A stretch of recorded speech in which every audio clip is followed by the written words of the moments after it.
আমরা ব্যাকরণিক শব্দশ্রেণী বিভাগের সংজ্ঞা, ব্যাকরণিক শব্দশ্রেণী বিভাগ কত প্রকার, এগুলো আলোচনা করেছিলাম। বিশেষ্য পদ, তারপরে বিশেষণ পদ, সর্বনাম এবং ক্রিয়া আলোচনা করেছিলাম। আজকে আমাদের আলোচনা শুরু হবে ক্রিয়া বিশেষণ দিয়ে। তো ক্রিয়া বিশেষণ আমরা আলোচনার প্রথমে বলি যে আমরা এর আগে যখন যেটা বিশেষণ আলোচনা করেছিলাম, সেই বিশেষণটা বিশেষায়িত করত সর্বনাম অথবা বিশেষ্য। কিন্তু এই ক্রিয়া বিশেষণে মানে এটা কি করবে, ক্রিয়াপদের দোষ গুণ অবস্থা সংজ্ঞা এরকম করে বুঝাবে। বা আমাদের আমরা বিশেষণে যেরকম, শুধু বিশেষণে যেরকম আলোচনা করেছিলাম যে এই সর্বনামের ভালো খারাপ দোষ গুণ অবস্থা ইত্যাদি নিয়ে আলোচনা করে, ক্রিয়া বিশেষণে জাস্ট ক্রিয়াকে বিশেষায়িত করবে। যেমন যে শব্দ বাক্যের ক্রিয়াকে বিশেষিত করে তাকে ক্রিয়া বিশেষণ বলে। যেমন দ্রুত চলতে শুরু করলো। তাহলে খেয়াল করুন, অনিম জোরে হাঁটে, সামিয়া গুনগুনিয়ে গান গাইছে। গাড়িটি দ্রুত চলতে শুরু করলো। তাহলে এখানে আমাদের চলতে শুরু করলো, এটাকে আমরা ক্রিয়া ধরলাম। আর এই যে কেমনে চলতে শুরু করলো, দ্রুত চলতে শুরু করলো, তাহলে এই দ্রুত জিনিসটা এই ক্রিয়াকে বিশেষায়িত করছে। অনিল জোরে হাঁটে, কেমন হাঁটে? জোরে হাঁটে। তাহলে জোরেটা হচ্ছে আমার ক্রিয়া বিশেষণ। সামিয়া গুনগুনিয়ে গান গাইছে, তাহলে গান গাইছে এটাকে বিশেষায়িত করতেছে কি? গুনগুনিয়ে। কেমনে গান গাইছে? ওকে, সোজা কথা, ক্রিয়াপদটা কিভাবে হচ্ছে, হ্যাঁ, সেটার অবস্থা বোঝানোর জন্য আমাদের এই ক্রিয়া বিশেষণ ব্যবহৃত হয়ে থাকে। এখন আমরা বললাম যে কি, যেমন আপনাদের প্রিয় ফুটবলারকে, যে কোনো একজনের প্রিয় ফুটবলারের নাম বলেন। আচ্ছা, বলতে পারছেন না, আমি আমারটা বলি। যেমন মনে করেন লিওনেল মেসি। Messi sir. এই তো মিলে গেছে। মেসি কি ভালো ফুটবল খেলে। খেলে, তাই তো? ফুটবল খেলে, বাচ্চা, এতটুকু আমি হিসাব করলাম। মেসি ভালো খেলে। কেমন খেলে? ভালো খেলে। তাহলে এই ভালোটা কাকে বিশেষায়িত করতেছে? এই খেলে ক্রিয়াপদটাকে বিশেষায়িত করতেছে। এই কারণে এই ভালোটা হয়ে গেল আমার কি? ক্রিয়া বিশেষণ। ওকে। আর আরেকটা আরেকজনে কি আছে? নেইমার, তাই না? নেইমার কেমন খেলে? ভালো। নেইমারও ভালো খেলে। সবাই ভালো খেলে, ভালো না খেললে ওখানে যাইতে পারতো না। ঠিক আছে, নেইমার ভালো খেলে, যদি একটু অভিনয় বেশি করে আর কি। তো যাই হোক, এখানে এই যে দেখেন, ভালো, এখানে খেলে শব্দটাকে ইয়ে করছে। বা আমি উইসান বোল্ট জোরে দৌড়ায়, তাহলে আমি যদি এখানে যদি বলি কেমন দৌড়ায়, জোরে দৌড়ায়, তাহলে এভাবে আমাকে দৌড়ায় শব্দটাকে, দৌড়ায় ক্রিয়াপদকে বিশেষায়িত করছে কি? জোরে শব্দটা। তাহলে এই যে এই জিনিসগুলো আমার হচ্ছে কি? ক্রিয়া বিশেষণ। আমাদের ক্রিয়া বিশেষণ দুই ভাগে আমরা ভাগ করব। একটা হচ্ছে গঠনগত দিক থেকে, আর একটা হচ্ছে অর্থ ও অন্বয়গত ভাবে। আমরা প্রথমে গঠনগত দিক থেকে ক্রিয়া বিশেষণকে একটু বিশেষায়িত করি। যেমন একপদী ক্রিয়া বিশেষণ। একপদী ক্রিয়া বিশেষণ মানে এখানে পদ একটা থাকবে। একপদী ক্রিয়া বিশেষণ বলতে কি বোঝাচ্ছে? এখানে পদ একটা থাকবে। যেমন আমি বলেছি এই যে এখানে অনিম জোরে হাঁটে, এখানে একটা বিশেষণ আছে, ক্রিয়া বিশেষণ। ওকে। আবার আহ, আহ, মনে করেন আমি সামিয়া কি করছে, আহ, আস্তে গান গাইছে। আমি গুনগুনিয়ে না বলে আমি বললাম যে কি, আস্তে বা ধীরে গান গাইছি। তাহলে আমি এই যে একটা শব্দ ব্যবহার করছি, তাই তো? একটা পদ ব্যবহার করছি। তো এক পদ ব্যবহার করে যখন ক্রিয়াকে বিশেষায়িত করা হয়, তখন সেটাকে বলা হয় এক পদী ক্রিয়া বিশেষণ। আবার বহুপদী ক্রিয়া বিশেষণ কিরকম? বহুপদী ক্রিয়া বিশেষণটা হচ্ছে যে ক্রিয়া বিশেষণ একাধিক পদ যখন থাকে, যেমন এই যে গুনগুনিয়ে কি গান গাইছে। ওকে, তাহলে গুনগুনিয়ে, তাহলে দুইটা জিনিস আসছে। বা আমি যদি অনিম জোরে হাঁটে আর অনিম জোরে জোরে হাঁটে। দুইটা পার্থক্য আছে না? আমাদের কিন্তু এটা এই শব্দের যে এভাবে দুইবার ব্যবহার, ওকে, এই দুইবার ব্যবহার করলে কিন্তু শব্দের অর্থ অনেক সময় চেঞ্জ হয়ে যায়। যেমন মনে করেন আমি বললাম যে আমার জ্বর উঠেছে, আমার জ্বর উঠেছে, আর আমার জ্বর জ্বর জ্বর জ্বর লাগছে। বোঝাচ্ছে। দুইটা অর্থ কিন্তু আলাদা, তাই না? একটাতে জ্বর অলরেডি উঠে গেছে, আর জ্বর জ্বর লাগছে মানে একটু শরীর খারাপ সামান্য। লাগছে, আসবে আসবে মনে হচ্ছে, এরকম, তাই তো? এই যে এভাবে শব্দের যে দ্বিত্ব ব্যবহার করে অনেক সময় শব্দের আলাদা একটা অর্থ প্রকাশ পায়। তো আমাদের এই বহুপদী ক্রিয়া বিশেষণের এভাবে একাধিক কি বিশেষণ ব্যবহার করে সেটা কি হলো, বহুপদী ক্রিয়া বিশেষণ হতে পারে। তো আমরা একপদী এবং বহুপদী ক্রিয়া বিশেষণের পার্থক্য বুঝতে পেরেছি। জি স্যার। জি স্যার। ওকে, এখন আমি যদি বলি যে যে বাবা বাবাকে ভয়ে বলিনি, বাবাকে ভয়ে বলিনি, ওকে। আরেকটাতে যদি বলি যে বাবাকে ভয় ভয় লাগছে। লাগে, তাহলে এখানে কোনটা একপদী ক্রিয়া বিশেষণ আর কোনটা বহুপদী ক্রিয়া বিশেষণ বলেন তো? প্রথমটা একপদী, দ্বিতীয়টা বহুপদী। Very good. প্রথমটাতে আমার একবার এসেছে আর দ্বিতীয়টাতে আমার দুইবার এসেছে। দুইবার আসে। একইভাবে যেমন গাড়িটি থেমে গেল আর গাড়িটি থেমে থেমে এগোচ্ছে, তাহলে একটাতে থেমে গেল, ওটা হচ্ছে যে একপদী ক্রিয়া বিশেষণ, আর যখন থেমে থেমে গাড়িটি এগুচ্ছে বোঝাচ্ছে তখন এটা হচ্ছে বহুপদী ক্রিয়া বিশেষণ। এখন আসেন অর্থ এবং অন্যগত ভাবে এই ক্রিয়া বিশেষণকে আবার পাঁচ ভাগে ভাগ করা হয়ে থাকে। আচ্ছা, অর্থ আমরা তো বুঝছি, অন্যয় মানে কি? অন্যয় বলতে অর্থ কি কি বলতে পারবেন? অন্যয় মানে কি? এই অন্যয়ের অর্থ কি? সম্পর্ক স্যার। ভেরি গুড, সম্পর্ক। সম্পর্ক, অন্যয় মানে হচ্ছে আমার সম্পর্ক। তো প্রথমে আসে আমাদের ধরনবাচক ক্রিয়া বিশেষণ। তো ধরনবাচক ক্রিয়া বিশেষণ মনে করেন যেভাবে বা যেমন ভাবে ক্রিয়া সম্পন্ন হয় তাকে আমরা ধরনবাচক ক্রিয়া বিশেষণ বলি। যেমন ফাহিম নির্ভয়ে সামনে এগিয়ে যাচ্ছে, প্রচন্ড বেগে গাড়িটি আহ, আহ, ইয়ে করছে, হর্ন প্রচন্ড বেগে গাড়িটি চলে গেল।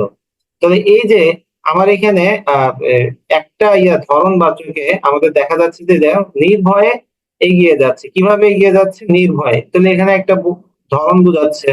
এটা কি সে নির্ভয়ে যাচ্ছে নাকি ভয়ে ভয়ে যাচ্ছে নাকি দ্বিধাদ্বন্দ্বের সাথে যাচ্ছে, কোন ধরনের যাচ্ছে, ওকে, ঠিক ঠিক ধরনটাকে প্রকাশ করতেছে দেখে সেটাকে বলা হচ্ছে আমার ধরনবাচক বিশেষ্য।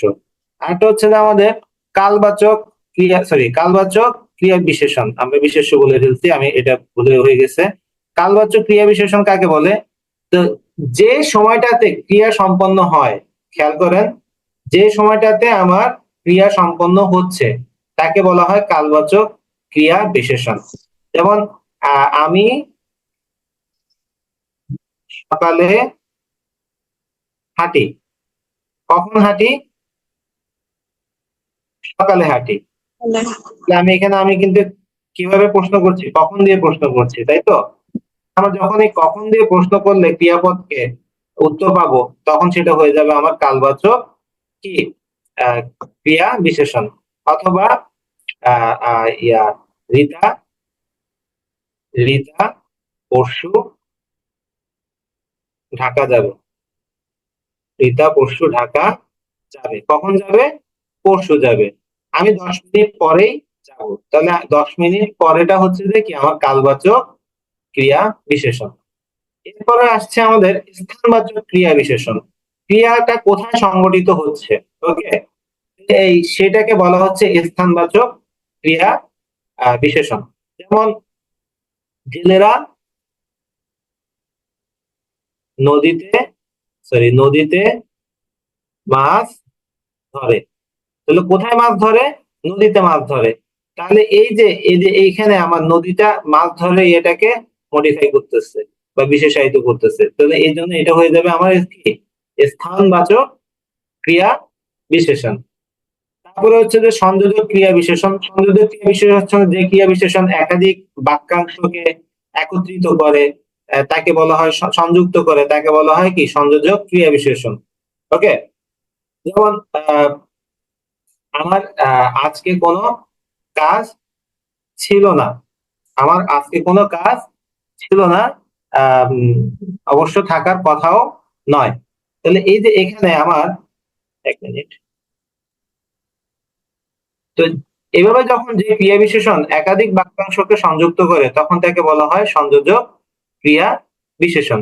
যেমন এই যে আজকে আমার কোনো কাজ ছিল না, অবশ্য থাকার কথাও নয়। তাহলে এই যে অবশ্য কথাটা বললাম, ওকে, তাহলে এটা হয়ে গেছে। তো অনুসর্গ হচ্ছে ইংরেজিতে আমরা যেটাকে বলি, যেটাকে প্রেপোজিশন। ওকে, আমরা যেটাকে প্রেপোজিশন বলি সেটাকে বলা হয় অনুসর্গ। এখন কেউ কেউ বলে প্রিপোজিশন, কেউ কেউ বলে প্রেপোজিশন, আসলে প্রেপোজিশনটাই শুদ্ধ উচ্চারণ। তো যাই হোক, যে শব্দ কখনো স্বাধীন রূপে আবার কখনো বা শব্দ বিভক্তির ন্যায় ব্যবহৃত হয়ে বাক্যের অর্থ প্রকাশে সাহায্য করে তাকে অনুসর্গ বলে। একই জিনিস কিন্তু আমাদের প্রেপোজিশনেও হয়, তাই না? আমাদের এটা কখনো শব্দের অর্থ প্রকাশে সাহায্য করে, শব্দের নানা ধরনের ভিন্ন করতে সাহায্য করে। তো এই যে যে বিষয়টা, যেমন আমাদের এখানে দেখেন দিনের পরে রাত আসে, তাহলে পরে এটাকে আমরা যদি এই ট্রান্সলেশন করি, সেটা ট্রান্সলেশনে ইংরেজিতে কি হবে? আফটার কথাটা আসে না? আফটার কথাটা আসে কিনা? জি তাহলে স্যার। যেটা একটা জি স্যার। হলো রান্নার জন্য রাঁধুনি বেকুল, তাহলে জন্য যেন আমরা কি বলবো? ফর। তাহলে এখানে পরে আফটার।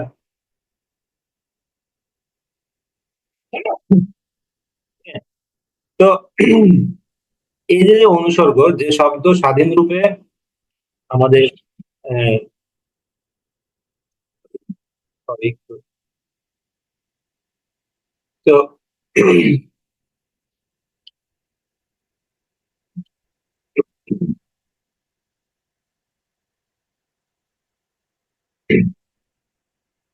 তাহলে এই যে স্বাধীন রূপে বা আবার কখনো বা শব্দ বিভক্তি নেয়, আমরা যেমন বিভক্তি হিসেবে দেখি, আমরা বিভক্তি যেমন দিয়ে, দ্বারা, কর্তৃক, হ্যাঁ, এগুলো আমরা বিভক্তি পড়ছি না?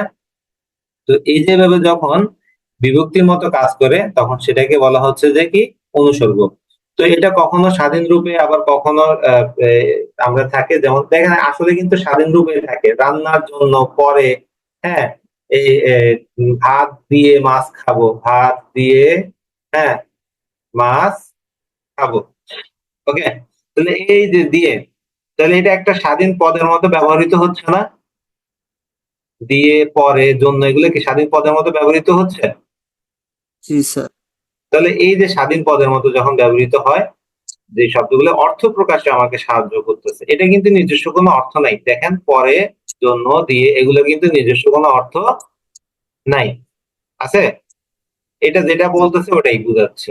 ওকে, তো তো এভাবে আমাদের যে শব্দের মতো যে যে শব্দ মানে স্বাধীন রূপে অন্যের ইয়াতে অর্থ প্রকাশে সাহায্য করে তাকে আমরা বলতে পারি অনুসর্গ। তো এখন অনুসর্গর যে, গঠন বা ব্যুৎপত্তি, সেটা অনুযায়ী অনুসর্গ আবার কি দুই ধরনের।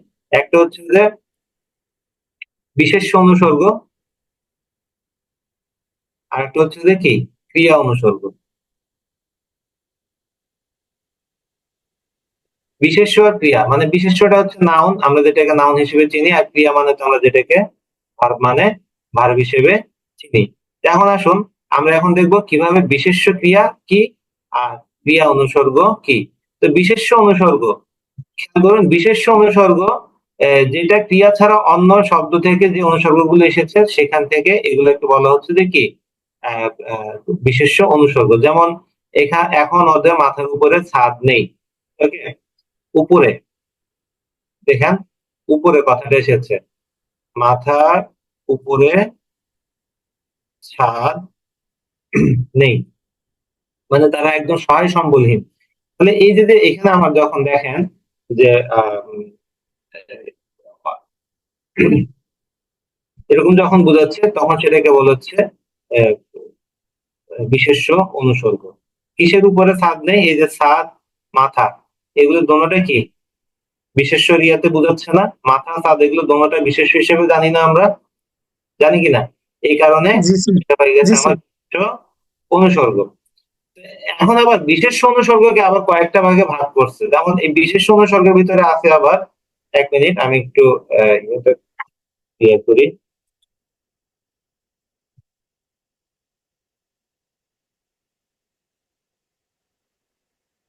বিশেষ্য অনুসর্গকে আবার তিন ভাগে ভাগ করছে। একটা হচ্ছে যে আমার সংস্কৃত অনুসর্গ, যে বিশেষ্য অনুসর্গ সংস্কৃত থেকে বাংলা ভাষায় আসছে সেগুলোকে সোজা কথা বলা হচ্ছে কি সংস্কৃত অনুসর্গ। এই যে মনে করেন আহ আহ, তোমার অপেক্ষা আমার সমস্যা কম নয়। এই যে তোমার আমার এই দুইজন, আমার এই যে অপেক্ষা, ক্ষীয় শব্দটা আছে কিনা? ক্ষীয় শব্দটা কিভাবে আসছে? ক যোগ মূর্ধন্য ষ। তো কোন শব্দ যদি মূর্ধন্য ষ থাকে ডেফিনেটলি সেটা কি হবে? সংস্কৃত শব্দ। তাহলে আমার সংস্কৃত থেকে এই শব্দটা এসেছে দেখে এটা হয়ে গেছে আমার সংস্কৃত কি বিশেষ্য অনুসর্গ। ঠিক আছে, আমরা কিন্তু দেখেন অনুসর্গকে দুই ভাগে ভাগ করছে, একটা হচ্ছে যে বিশেষ্য অনুসর্গ, আরেকটা হচ্ছে যে কি ক্রিয়া অনুসর্গ। আবার এই বিশেষ্য অনুসর্গকে আবার তিনটা ভাগে ভাগ করা হয়েছে, একটা হচ্ছে সংস্কৃত, ওকে, আরেকটা হচ্ছে যে আপনার বিবর্তিত, আরেকটা হচ্ছে যে কি আপনার এই ইয়া আপনার ওটা কি বলে দিলাম, ফরাসি বা ইয়া হিসেবে যেটা আসতেছে সেটা। তো আমাদের পেজে ফরাসি, সরি ফার্সি, ফার্সি, ফার্সি আর ফরাসি পার্থক্য জানান আপনারা? ফার্সি আর ফরাসির পার্থক্য কি? জি স্যার, ফার্সি হচ্ছে স্যার ইরান আর ফরাসি হচ্ছে ফ্রান্সের। ভেরি গুড, ফরাসি হচ্ছে ফ্রান্স। তাহলে এই যে দেখেন আসলে অ্যাকচুয়ালি ইরানে ফার্সি ভাষাটা কিন্তু এখন আর প্রচলিত নাই। হ্যাঁ, ইরানে কিন্তু এখন পুশতু ভাষা প্রচলিত বেশি। ফার্সি ভাষা যেটা আমরা চিনি বা জানি, আমাদের আমাদের বাংলাতে যে ফার্সি শব্দগুলো আছে, ফার্সিটা এখন একটা মৃত ভাষা। পৃথিবীতে দুইটা ভাষা মৃত, একটা হচ্ছে সংস্কৃত আর একটা হচ্ছে যে এই ফার্সি ভাষা। তো যাই হোক, আমাদের এটা আলোচনার বিষয় না, আমরা ওটা অন্য কোনো সময় অন্য কোনো টপিকস আলোচনা করবো। তো আমাদের এই বিশেষ অনুসর্গকে আমরা দেখতে পাচ্ছি যে একটা হচ্ছে সংস্কৃত উপসর্গ, বিশেষ অনুসর্গ, আর একটা হচ্ছে যে আমার কি বিবর্তিত বিবর্তিত বিশেষ অনুসর্গ। বিবর্তিত বিশেষ অনুসর্গ এটা কিরকম? যে বিশেষ অনুসর্গ সংস্কৃত থেকে আসার সময় কিছুটা পরিবর্তন হয়ে গেছে, তখন সেটাকে বলা হচ্ছে যে কি বিবর্তিত অনুসর্গ। যেমন তোমার আগে আমি যাব, তোমার আগে আমি যাব, এই যে আগে অগ্র থেকে, হ্যাঁ, অগ্র থেকে একটু পরিবর্তিত হয়ে আগে কথাটা এসেছে, তাহলে এটা হয়ে গেছে আমার কি বিবর্তিত অনুসর্গ।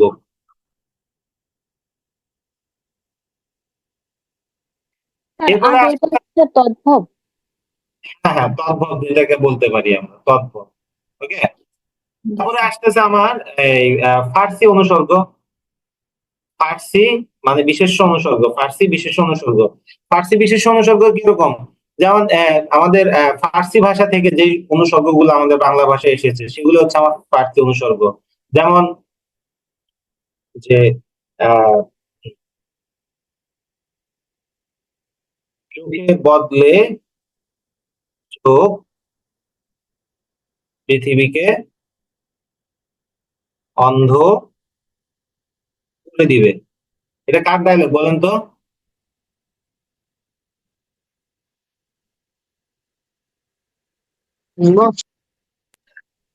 হচ্ছে যে ভারত মহাত্মা গান্ধী।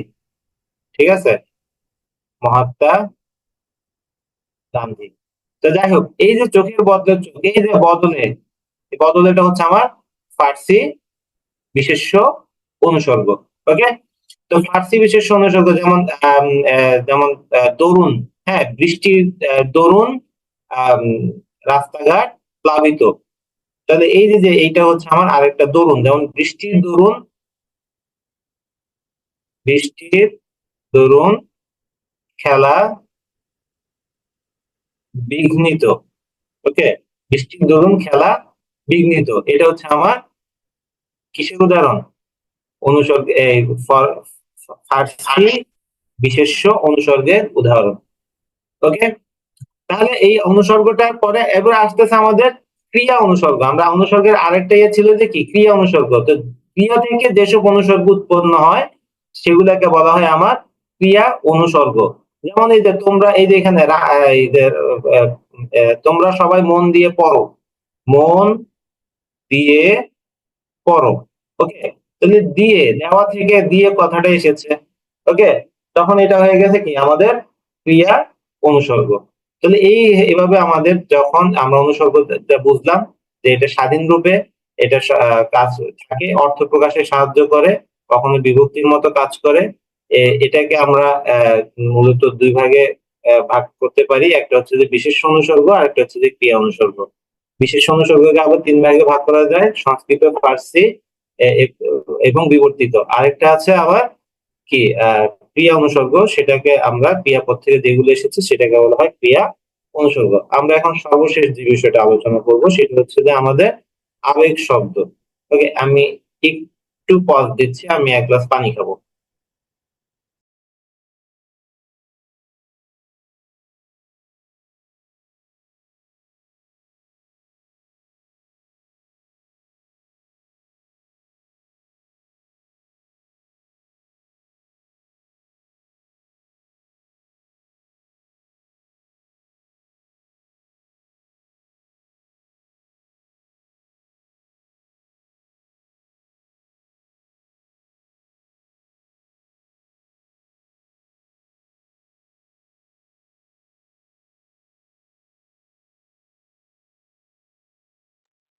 ওকে, আমরা এখন আবেগ শব্দ আলোচনা করবো। আবেগ শব্দটা কাকে বলে?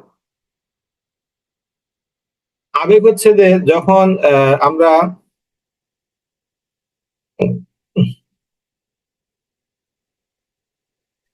যে বাক্যের আমার অন্য শব্দের সঙ্গে সম্পর্ক না রেখে স্বাধীনভাবে মনের বিশেষ ভাব বা আবেগ প্রকাশ করে, তখন সেটাকে বলা হয় আবেগ শব্দ। আমরা নানাভাবে আমরা আমাদের আবেগ প্রকাশ করে থাকি।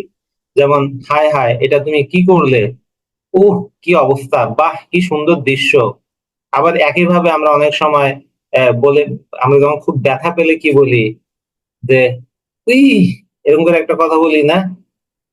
ওই যে মুরব্বি মুরব্বি, একটা কথা বলি কিনা? তো এই যে ব্যাপারগুলা, এগুলো হচ্ছে আমাদের আবেগ শব্দেরই একটা ফর্ম। বা আমরা মনে করো যে কেউ চিমটি দিল, উফ, বা বা এরকম বাহ বলি, ওহ, এরকম করে অনেক শব্দ আমরা বলে থাকি। এগুলো হচ্ছে আমার সবগুলো হচ্ছে কি, সোজা কথা আবেগ শব্দ। তো আমরা এখন এই আবেগ শব্দের বিভিন্ন প্রকারভেদ নিয়ে আলোচনা করব। আমাদের আবেগ শব্দের অনেকগুলা প্রকারভেদ আছে। আমরা মোটামুটি এটাকে বিভিন্ন বইতে বিভিন্ন ভাবে ভাগ করছে। আবেগের তো আসলে শেষ নাই। হ্যাঁ, আমাদের বাঙালিদের ভিতরে আবেগ অনেক বেশি কাজ করে, আমাদের আবেগের শেষ নাই। আবেগের প্রথমে যেটা আসে আমাদের প্রশংসা, প্রশংসাবাচক আবেগ শব্দ। যেমন এই যে বাহ কি সুন্দর দৃশ্য, তাই না? এই যে আমাদের এটা প্রশংসা প্রকাশ করতেছে, তখন সেটা হয়ে গেছে আমার প্রশংসাবাচক আবেগ শব্দ। যেমন সাবাস, বাঘের বাচ্চা, বলি কি না? হ্যাঁ, তাহলে এই যে সাবাস, এটা কি হয়ে গেল? একটা প্রশংসাবাচক, দারুণ, হুম, অসাধারণ। হ্যাঁ, এই যে এগুলো আমার সবগুলো কি আবেগবাচক বা প্রশংসাবাচক আবেগ শব্দ। এরপরে আমাদের আরেকটা আছে, সেটা হচ্ছে যে বিরক্তি সূচক। আমরা এটা দ্বারা বিরক্তি প্রকাশ করি। যেমন মনে করো কি জ্বালা, হ্যাঁ, বা বলে কি দূর, এরকম করে অনেক সময় বলি না আমরা? বলি কিনা? তো এই যে এগুলো হচ্ছে আমার বিরক্তি, দূর, যা, বা এরকম করে অনেক সময় বলি না?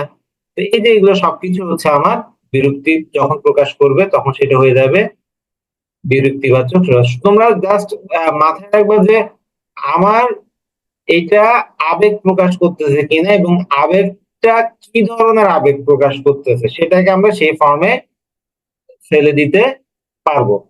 তারপর আবার আমাদের ভয় বা যন্ত্রণা বা ভয় পেলে আমরা কি বলি যে কি যে ও মারে ও বাবারে এরকম করে বলি কিনা? হ্যাঁ, তাহলে এই যে আমাদের এই যে ভয় পেলে যে ও বাবা গো ও মা গো, হ্যাঁ, বা এই যে এ, এই যে চিমটি দিলে আমরা কি বলি একটা করে বলি, হ্যাঁ। তাহলে এই যে এইগুলো হচ্ছে আমার ভয় বা যন্ত্রণা বোঝানোর জন্য আমাদের এই আবেগ শব্দটা ব্যবহৃত হয়ে থাকে। আমাদের ভয় বা যন্ত্রণার জন্য যেগুলো ব্যবহার করি সেগুলো হচ্ছে এই ধরনের আবেগ শব্দ। এরপরে আসে আমাদের বিস্ময় প্রকাশ করে। বিস্ময় প্রকাশ করে যে আবেগ শব্দ, যেমন মনে করো এই যে বাহ কি সুন্দর দৃশ্য, এটা আমার যেমন ইয়েতেও আসে, আবার অন্যভাবে বলে, যেমন আরে তুমি কখন এলে, হুম, কি কাণ্ড, হ্যাঁ, এদের এরকম আমরা অনেক সময় বলি। তাহলে সেগুলো হচ্ছে আমার বিস্ময়বাচক কি আবেগ শব্দ। এরপর আসতেছে আমাদের করুণা সূচক।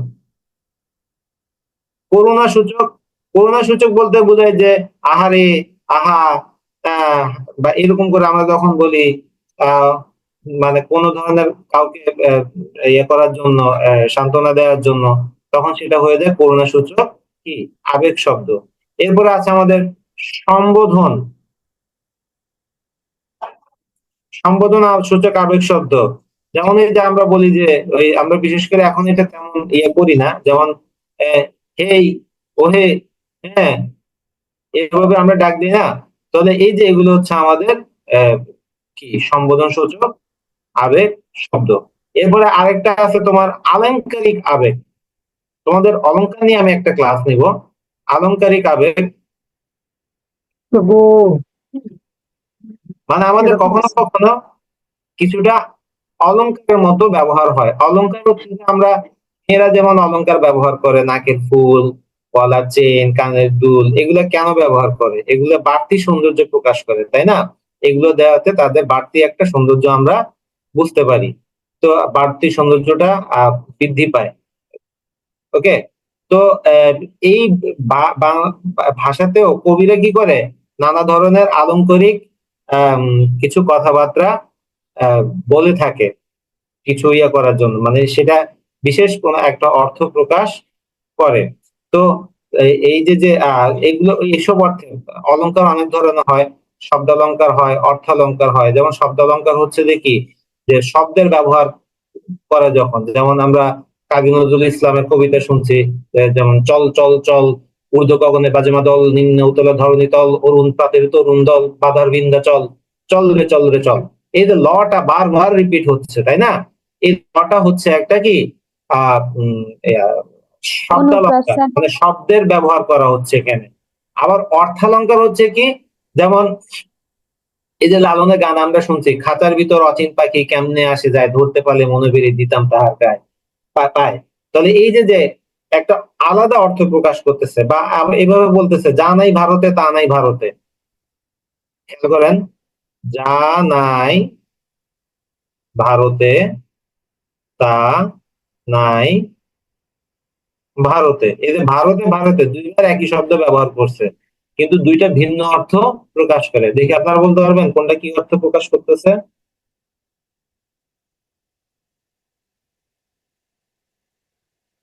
স্যার আরেকটু বলবেন? এই তো বলে লেখাই তো আছে, যা নাই ভারতে তা নাই ভারতে। এখানে ভারতে ভারতে দুইবার ব্যবহার করা হয়েছে। কোন ভারত দ্বারা কি বোঝাচ্ছে? দুইটা ভারতে ভারতে দ্বারা এক ভিন্ন ভিন্ন অর্থ প্রকাশ করতেছে। জি স্যার, এখানে ভারত প্রথমটা একটা দ্বারা বোঝাচ্ছে মানে মহাভারতের কথা, আর একটা বোঝাচ্ছে মানে দেশ ভারত। ভারতের দেশের কথা বোঝাচ্ছে। এই তো এই যে এভাবে অর্থের অলংকারে আমরা কি অর্থের আলাদা একটা ব্যঞ্জনা দিচ্ছে যখন, তখন সেটা হয়ে যাচ্ছে আমাদের আহ, অর্থালংকার। ওকে, তো এই যে আলংকারিক আবেগ শব্দ একটা আছে, সে আলংকারিক আবেগটা কিরকম? যেমন মনে করেন যে দূর পাগল, এরকম কেউ করে? তাহলে এই যে দূর পাগল, হুম, এটা একটা হচ্ছে আমার আলংকারিক কি আবেগ শব্দ। তো এই যে আমরা আবেগ শব্দের বিভিন্ন ধরনের ইয়েগুলো শিখছি, আমাদের সিদ্ধান্ত সূচক। আচ্ছা, আরেকটা রয়ে গেছে আমাদের, সেটা হচ্ছে যে সিদ্ধান্ত সূচক, এটা আমরা মিসিং করে গেছি। সিদ্ধান্ত সূচক আবেগ শব্দ, যেমন আমরা যে আবেগ শব্দ দ্বারা কোনো একটা কোনো কিছুর বিষয়ে সমর্থন, সিদ্ধান্ত ইত্যাদি প্রকাশ পায়, তখন এটা দ্বারা আমার বলা হয় কি সিদ্ধান্ত সূচক আবেগ শব্দ। যেমন হুম আমি যাব না, আমি করব না। এই যে একটা কথাটা আমি বললাম, এই উহুটা হয়ে গেছে আমার একটা সিদ্ধান্ত। ওকে, আমরা এই যে ভাত খাবে, তাহলে আমরা কি বুঝি? খাবো না, তাহলে একটা সিদ্ধান্ত আমরা জানাই দিছি, তাই না? তাহলে এই যে এভাবে যখন হয় তখন সেটাকে বলা হয় সিদ্ধান্ত সূচক আবেগ শব্দ। তাহলে আমি এভাবে 8টা আবেগ শব্দের প্রকারভেদ আশা করি আমরা শিখে গেছি। এখন আমরা এই জাতীয় কিছু আসলেই আমরা বুঝতে পারবো আসলে কোনটা কোন ধরনের আবেগ শব্দ। তো আমাদের এইটার মাধ্যমেই আমাদের এই শেষ হলো। আপনারা আশা করি সবাই ভালোভাবে এটা ইয়ে করতে পারছেন। তো আমরা এই গত 2 দিনের ক্লাসে আমরা ব্যাকরণিক শব্দ শ্রেণী বা পদ প্রকরণ আলোচনা করেছি। ব্যাকরণিক শব্দ শ্রেণী বলা হচ্ছে আধুনিক ব্যাকরণের নিয়ম অনুযায়ী, আগে এটাকে বলা হতো পদ প্রকরণ। ওকে, পদ প্রকরণে আমাকে এই যে আমাদের যে ব্যাকরণিক শব্দ শ্রেণীতে 8 ভাগে ভাগ করছে, এখানে বিশেষ্য, বিশেষণ, সর্বনাম, ক্রিয়া এগুলো ছিল পুরাতন অনুযায়ী, নিয়ম অনুযায়ী। এখানে আগে বাকি এই 4টা ক্রিয়া, বিশেষণ, অনুসর্গ, যোজক, আবেগ, এই 4টা ছিল একটার ভিতরে, সেটা ছিল কি অব্যয়। তো নতুন ইয়াটাতে সেই অব্যয়টাকে ভেঙে এই 4টা জিনিস এসেছে।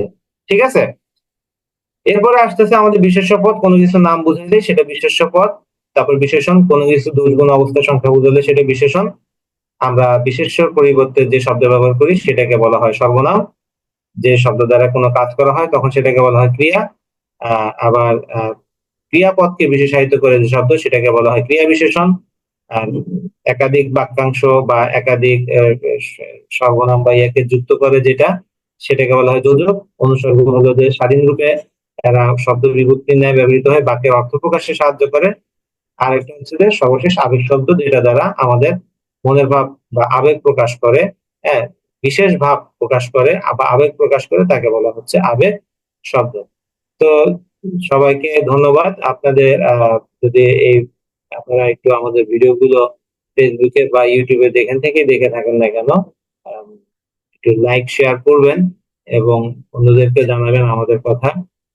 আপনাদের এখন যদি আর কোনো প্রশ্ন থেকে থাকে তাহলে বলতে পারেন।